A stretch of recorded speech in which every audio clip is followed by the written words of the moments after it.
Friends, welcome to study India first step of success. स्वागत है आप सभी का India's online education study India पे।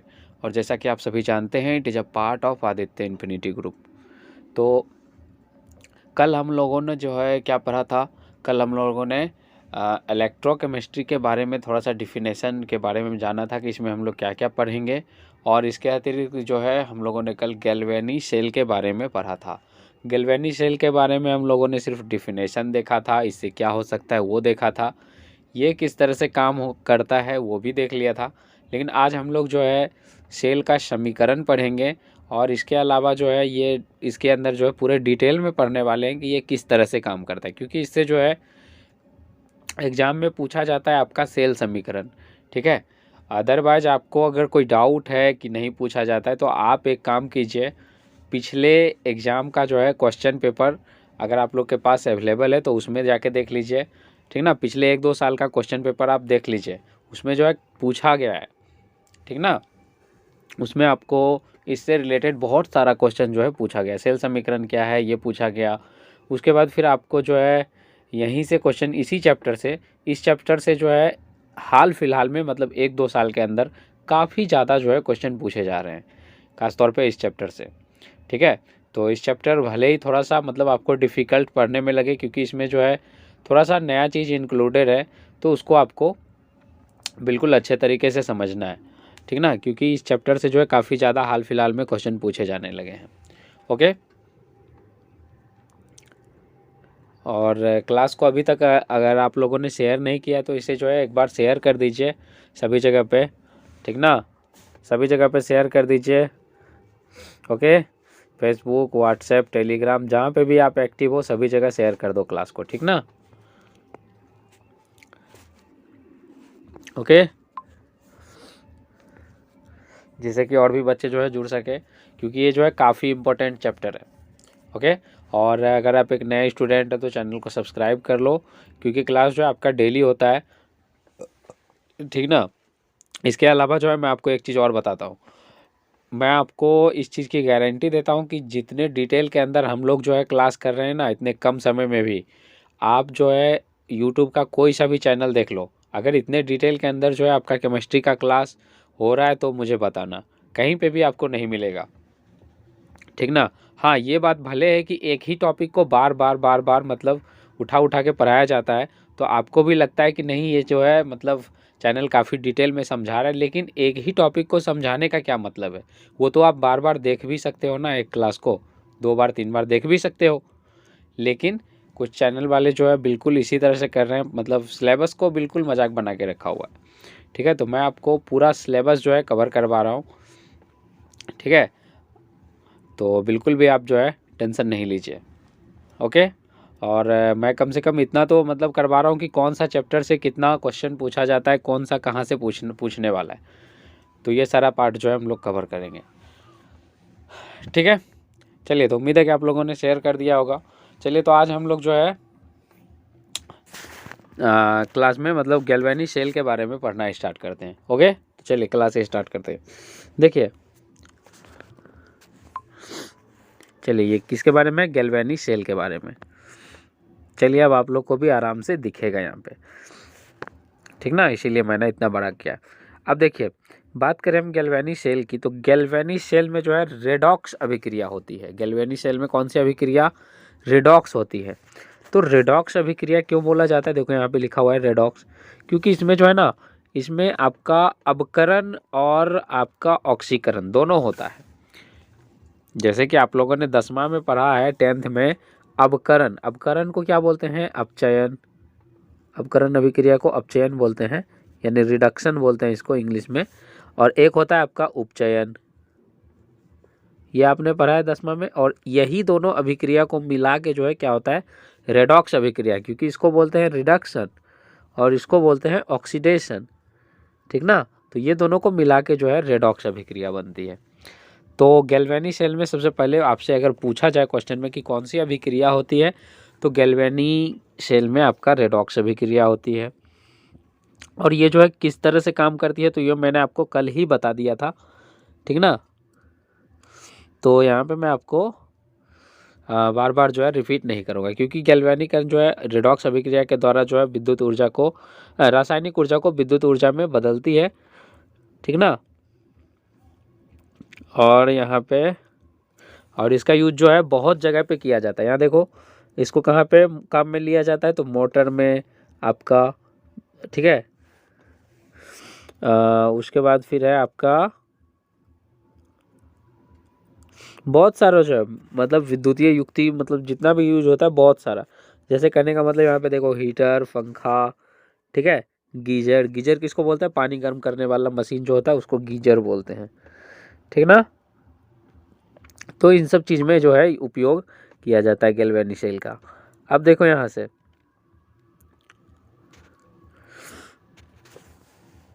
ये समीकरण देखो, ये समीकरण ये जो है सेल समीकरण है, गैल्वेनिक सेल का सेल समीकरण है। लेकिन ये समीकरण जो है आपका पूरा समीकरण है, ठीक ना। लेकिन ये जो है आपका दो समीकरणों से मिलके बनता है। ये जो समीकरण है आपका, ये दो समीकरण से मिलके बनता है। ये देखो क्या बोल रहा है,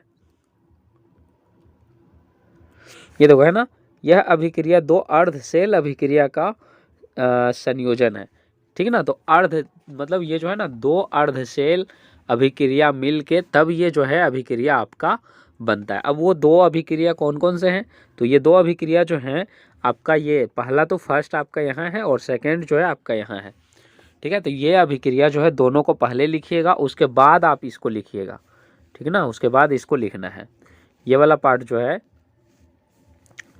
पहले आपको कौन सा लिखना है, ये 1 नंबर वाला लिखना है, फिर आपको 2 नंबर वाला लिखना है, उसके बाद जो है आपको यहाँ पे लिखना है। ये देखिए जस्ट अ मिनट, मैं आप लोग के लिए थोड़ा सा कलर चेंज करता हूँ जिससे कि आपको जो है,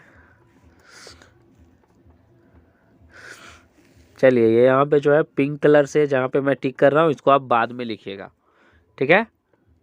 पहले आपको कौन सा लिखना है, जो ब्लू कलर से मैंने टिक किया था, यानी 1 नंबर और 2 नंबर, पहले उसको लिखना है। उसके बाद जो है लास्ट में आपको पिंक कलर वाला जो मैंने टिक किया उसको लिखना है, ठीक है। चलिए ये हो गया। तो इसी को क्या बोलते हैं, सेल समीकरण बोलते हैं, ठीक ना। अब ये देखो, ये तो ये कुछ नहीं है, ये मैंने मतलब आयनीकरण, ये जो है ना आयनीकृत होता है, टूटता है, तो ये बिल्कुल वही है और यहाँ पे ज़्यादा कुछ नहीं है। हाँ एक चीज़ इसमें पूछा जाता है कि, अच्छा एक चीज़ आप लोग याद रखना, कैथोड कौन सा होता है और एनोड कौन सा होता है। ये देखो कैथोड कौन सा और एनोड कौन सा होता है, ठीक ना। तो कैथोड जो होता है उस पे आपका प्लस चार्ज रहता है, कैथोड वाला पे आपका प्लस में, ठीक ना। और एनोड जो होता है वो ऋणात्मक मतलब माइनस वाला चार्ज पे एनोड होता है। ये देखो कैथोड और ये आपका एनोड। ये देखो मेटल के लिए ये जो है आपका ये सेल के लिए है, ठीक ना। यही अगर हम बात करें किस चीज़ की, कैटायन और एनायन, जिसका कि फार्मूला बनता है, एक क्लास मैंने आपको उसका भी लिया हुआ है फार्मूला बनाने के लिए, तो उसका अलग मैटर हो जाता है, ठीक ना। वो अलग मैटर हो जाता है, वो हम लोग बाद में बात करेंगे। लेकिन यहाँ पे आपको क्या याद रखना है, कैथोड के लिए प्लस और एनोड के लिए आपका माइनस, ठीक है। ओके चलिए, तो ये हम लोग जो है गैल्वेनीकरण के लिए सेल का समीकरण मैंने आपको बता दिया है किस तरह से लिखना है आपको। हाँ एक चीज़ देखो, ये चीज़ मैंने आपको बताया था कि ये जो है ये कॉपर जो है ये पहले आपका इस तरह से रहता है, और ये जो है आपका इसमें 2 इलेक्ट्रॉन ख़त्म होके जो है तब जाके ये कॉपर बनता है सॉलिड पार्ट में। और इसमें ZnS जो है ये सॉलिड पार्ट में पहले से रहता है, और 2 इलेक्ट्रॉन जो है इसका यहाँ पे जुड़ के क्या बनता है फिर, मतलब इसमें खत्म होके क्या बनेगा, 2 इलेक्ट्रॉन जुड़ता है इसमें और ये जुड़ के क्या बनेगा यहाँ पे, तो ये जो है आपका एक्वस पार्ट में बनता है, यानी लिक्विड पार्ट में जो होता है वो यहाँ पे है, ठीक ना। ये देखो ये आपका जिंक जो है पहले सॉलिड पार्ट में था, जो कि इसके बारे में हम लोग बात कर रहे हैं, इस साइड वाला। यहाँ देखो जिंक आपका एक्वस पार्ट में, कॉपर आपका सॉलिड पार्ट में, ये बन गया। पहले आपका इस तरह के का था और बाद में जो है जुड़ने के बाद इस तरह से बनेगा, ठीक, तो यही जो है सेल समीकरण कहलाता है। ओके,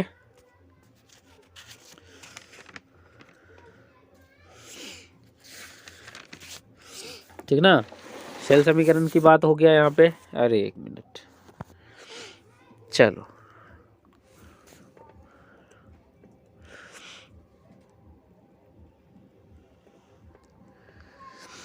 यहाँ पे और ज़्यादा कुछ इंपॉर्टेंट नहीं है, सेल समीकरण आपका हो ही गया है।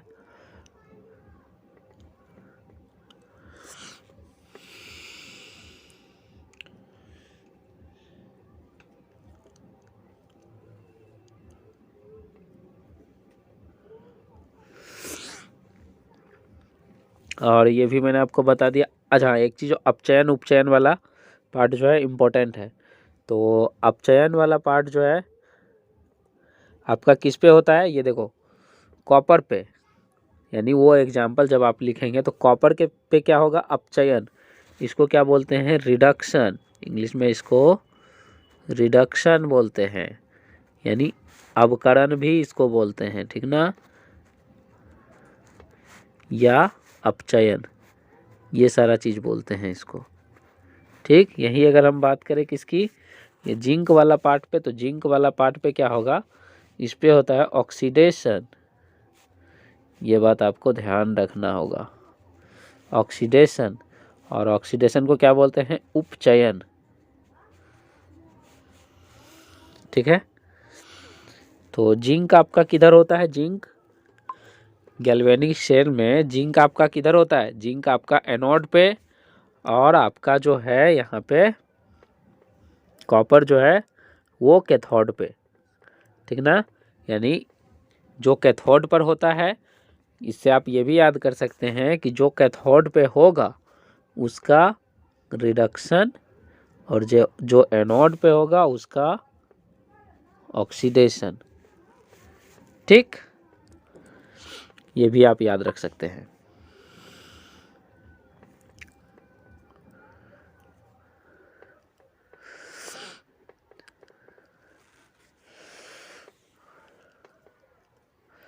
और यहाँ पे आपका कुछ भी इम्पोर्टेंट नहीं है।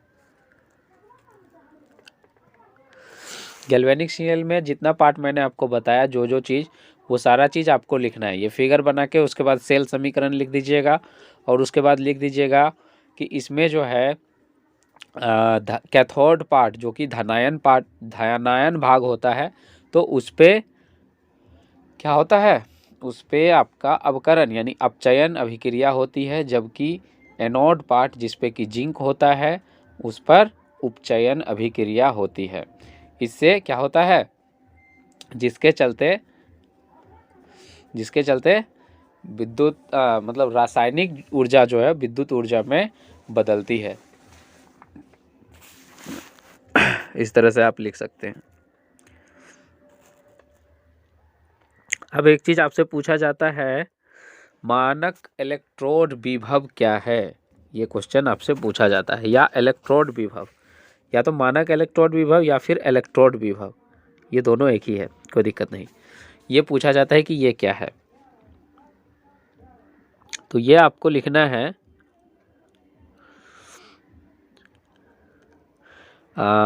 अपचयन विभव को, ठीक ना। सिंपल सा लिखना है, एक लाइन में अगर लिखना है आपको तो यहाँ से देखो, अपचयन विभव को मानक इलेक्ट्रोड विभव कहा जाता है, ठीक है। और अगर डिटेल के अंदर बात करें किसको बोला जाता है, तो देखो सिंपल सा बात है कि मतलब होता क्या है, ये जब अभिक्रिया होती है ना, तो उसमें क्या होता है, जैसा कि मैंने बताया आपको कि ये दो अर्ध अभिक्रिया के बाद जो है एक अभिक्रिया बनती है। तो ये जितने भी अभिक्रिया होते हैं तो सभी को मिला के जो है इसकी सांद्रता 1 इकाई होती है, ठीक ना। और इसके इलेक्ट्रोड विभव जो होते हैं तो उसको क्या बोलते हैं, उसको बोलते हैं मानक इलेक्ट्रोड विभव, ठीक ना। ठीक है, आप वन लाइनर ही याद रखो, एक लाइन वाला। उसके बाद जो है आप क्या करना, वहाँ पे इसको इलेक्ट्रोड विभव लिख देना और उसके बाद वही दोनों समीकरण जो है लिख के और उसके बाद जो है तीसरा समीकरण जो मैंने आपको बताया वो लिख देना है, ठीक ना। ये वाला समीकरण सेल समीकरण, जो इसको सेल समीकरण बोलते हैं, ये पूरा पाठ को सेल समीकरण किसको बोलेंगे। सबसे पहले आपको यहाँ पे 1 नंबर वाला लिखना है, उसके बाद 2 नंबर वाला लिखना है, उसके बाद लास्ट में आपको ये वाला लिखना है, ठीक ना। यानी पहले ए नंबर इसको लिखना है, बी नंबर इसको और लास्ट में सी नंबर में इसको लिखना है। ये तीनों समीकरण को मिला के क्या बोलते हैं, सेल समीकरण बोलते हैं। इसको आपको लिख देना है और वहाँ पे जो है दर्शा देना है, ठीक ना। अब चयन वाला पार्ट में जो है आपका क्या होगा, यानी कॉपर वाला पार्ट में आपका मानक इलेक्ट्रोड विभव जो है होगा कॉपर वाला पार्ट को। अब देखो मानक इलेक्ट्रोड विभव तो हो गया, इसके बाद जो है आपको, ठीक ना, मानक इलेक्ट्रोड विभव के बाद जो है आपको क्या पूछा जाता है, सेल विभव पूछा जाता है। सेल विभव क्या है ये भी आपसे पूछा जाता है।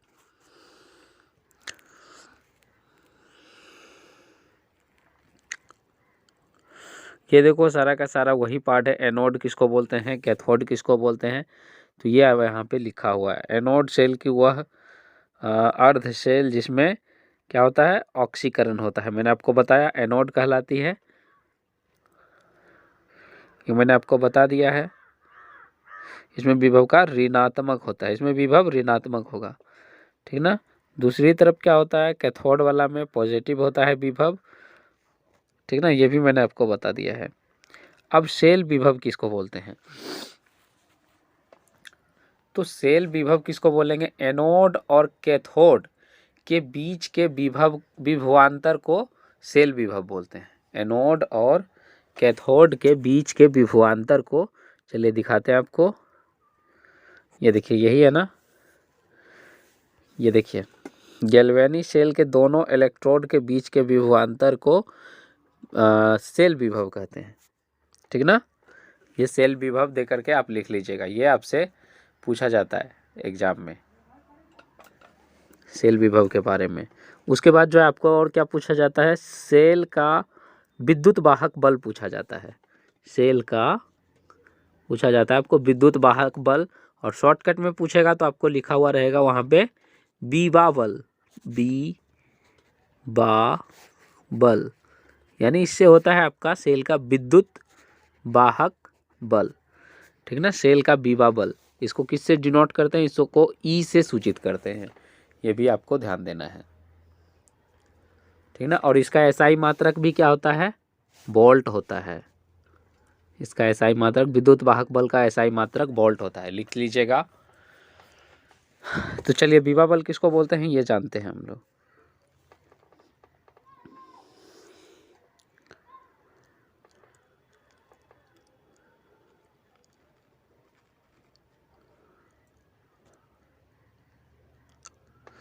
हाँ एक्चुअली मैंने आपको बीबा बल के बारे में ही वहाँ पे बता दिया था।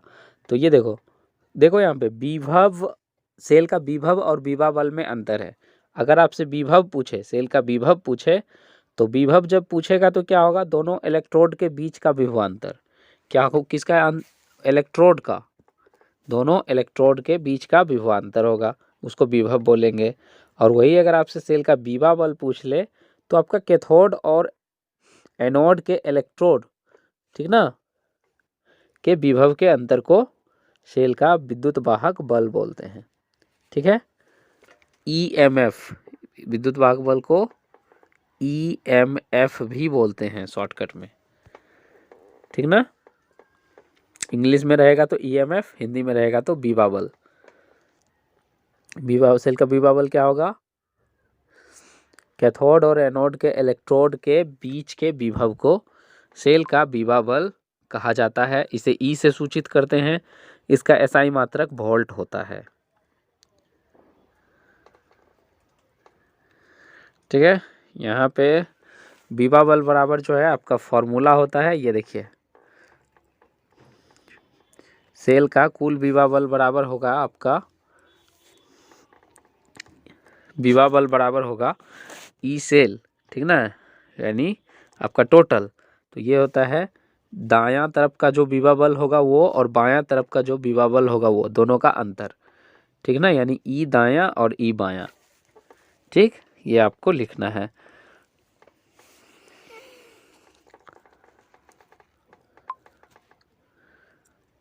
ठीक है, और इसको जो है सेल समीकरण इस तरह से लिखा गया है, जैसा कि मैंने आपको पहले बताया, ये वही वाला पार्ट है, ये देखो वही वाला पार्ट है।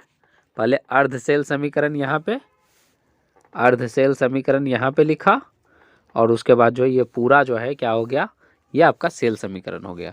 तो इसमें भी आप लोग को मतलब पहले यही दोनों लिखना है, लिखिएगा पहले अर्ध सेल समीकरण, उसके बाद ये वाला पार्ट पहले ए बी, ठीक है। आपको ये याद नहीं रहता है तो आप सिंपल सा एक ही चीज़ याद रखो, जेड वाला जो था ना पार्ट, उसी को याद रखो, उसी से आपका काम हो जाएगा एग्जाम के अंदर।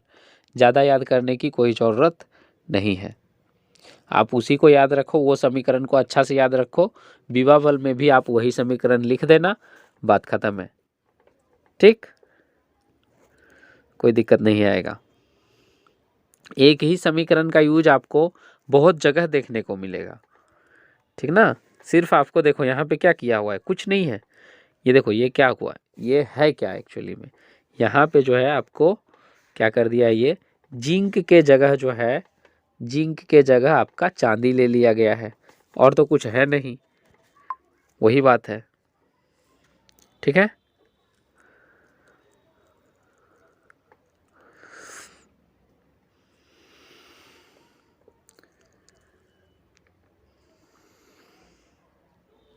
ये नहीं भी लिखेंगे तो कोई दिक्कत नहीं है, ठीक है।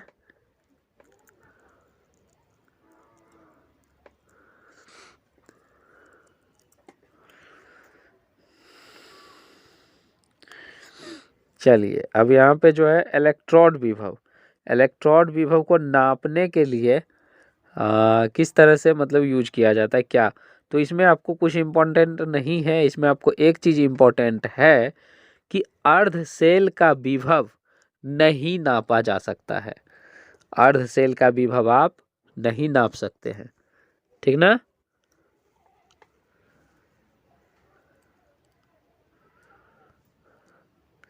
तो हम लोग कैसे कर सकते हैं, हम लोग जब भी कर सकते हैं तो दो सेल के बीच का अंतर को माप सकते हैं, नाप सकते हैं, लेकिन एक अर्ध सेल का जो है विभव नहीं नापा जा सकता है, ठीक है।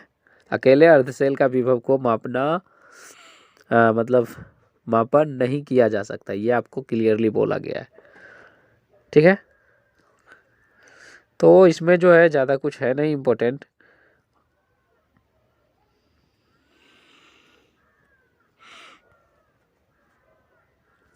चलिए तो इसको मैं आपको हटाता हूँ, क्योंकि इसमें जो है आपका वही चीज़ है, सेल का दायां वाला है और बायां वाला, ये देखो आर से क्या होता है आपका राइट होता है, और आपका एल से लेफ्ट होता है, ये वही चीज़ है और कुछ नहीं है। विभव बल वाला जो है ये एक तरह से मान के चलो न्यूमेरिकल टाइप का है, बाकी कुछ नहीं है।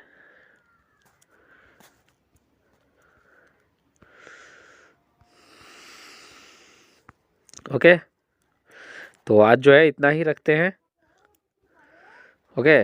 और कल जो है हम लोग क्या पढ़ने वाले हैं, चलिए आज इतना ही रखते हैं, कल हम लोग जो है पढ़ेंगे नैनर्ट, ठीक ना, नैनर्ट समीकरण के बारे में पढ़ेंगे कल, ओके।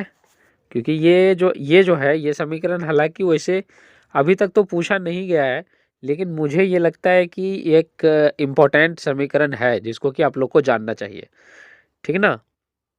तो इसके बारे में मैं आपको कल बताऊंगा, ओके।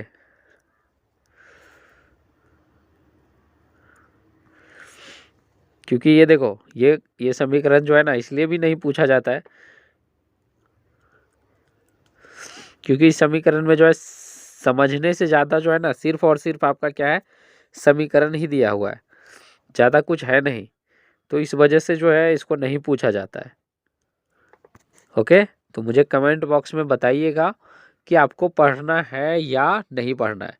अगर आप लोग का कमेंट नहीं आता है तो मैं समझूंगा कि आप लोग को इस चीज़ को मतलब इस चीज़ को पढ़ने के लिए जो है आप लोग इंटरेस्टेड नहीं हो।